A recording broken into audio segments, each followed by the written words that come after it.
अस्सलाम वालेकुम, कैसे हैं जी आप सब। आई होप आप सब ठीक होंगे। और अभी मैं गई थी इम्तियाज़ क्योंकि मुझे कुछ चीज़ें लेनी थी। एक तो मुझे लेनी थी सब्ज़ी, थोड़े से फ्रूट्स लेने थे और मैं हमेशा थोड़े थोड़े फ्रूट लेती हूँ क्योंकि हमारी फैमिली छोटी है और बहुत ज़्यादा फ्रूट जो है वो ख़राब हो जाते हैं। जब भी मैंने कोई चीज़ किसी से मंगाई है या तो मुझे पसंद नहीं आई या तो फिर वो ज़्यादा आ जाती है या फिर कम आ जाती है।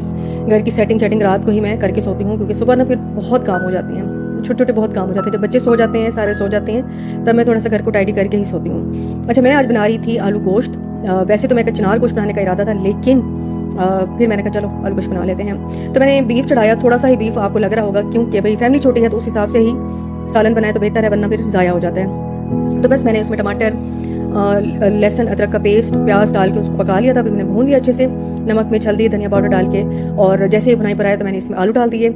इसके बाद इसमें पानी डाल के ना इसको, अच्छा साथ में ना सिर्फ दही बल्ले बना रही थी। वैसे पकौड़ों का मेरे पास मिक्सचर जो है लेफ्ट ओवर रखा हुआ था तो मैं वही फ्राई कर लूँगी थोड़े से। इसके अलावा मैं फ्रूट चाट नहीं बना रही क्योंकि मेरे पास मीठा बना हुआ था। अच्छा, ये किसी ने सही कहा है कि जैसी माँ वैसी बेटी। मेरी बेटी को भी बड़ा शौक है कुकिंग का, बहुत ज़्यादा उसको क्रेज़ मतलब है कुकिंग का।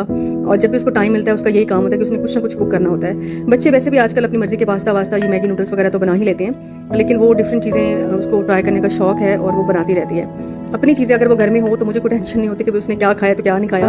और मैं साथ साथ समेट ही रही हूँ क्योंकि मैं ये चाह रही थी कि अफ्तारी से पहले ना सब कुछ मैं समेट लूँ।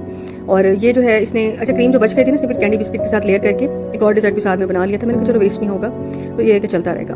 मैंने साथ साथ अपना किचन का काउंटर साफ़ कर लिया था और ये बत्ती वाला जार मैंने धो के रखा हुआ था, तो मैं साथ साथ ही धोती रहती हूँ। जैसे कोई चीज़ खत्म होती है तो फिर उसको वॉश करके फिर से रिफिल करके रख देती हूँ। तो इस तरह काम जो है वो ज़्यादा नहीं होता है। काम को जितना आप रिलैक्स होकर गुजारेंगे अपना दिन, उतना ही काम बढ़ता जाएगा। जितने एक्टिव होकर गुजारेंगे उतने ही आपके घर के काम जो है वो कम होंगे। आलू गोश्त मेरा डन हो गया था, दही बल्ले भी यहाँ पे डन हो चुके हैं और पकौड़े जो हैं वो भी मैंने साथ में फ्राई कर लिए थे। तो बस यही होता है कि कभी पकौड़े ना हो तो रोल फ्राई कर लेती हूँ, समोसे फ्राई कर लेती हूँ, और अगर वो ना करूँ तो पकौड़े कर लेती हूँ। सारी चीज़ें ना अब एक साथ नहीं होती हैं।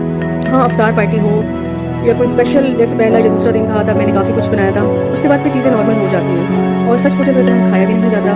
ज़्यादा तो दही बल्ले मुझे बहुत पसंद है, फ्रूट चाट भी बहुत ज़्यादा पसंद है। लेकिन यह कि फ्रूट चाट फिर बेटी को नहीं पसंद, फिर उसका भी देखना पड़ता है। हस्बैंड हो तो वो लाजमी खाते हैं तो उनके लिए बनाती हैं। तो माएँ जो है वो अपने हिसाब से चीज़ें नहीं बनाती, बच्चों के हस्बैंड के हिसाब से बन रही हैं।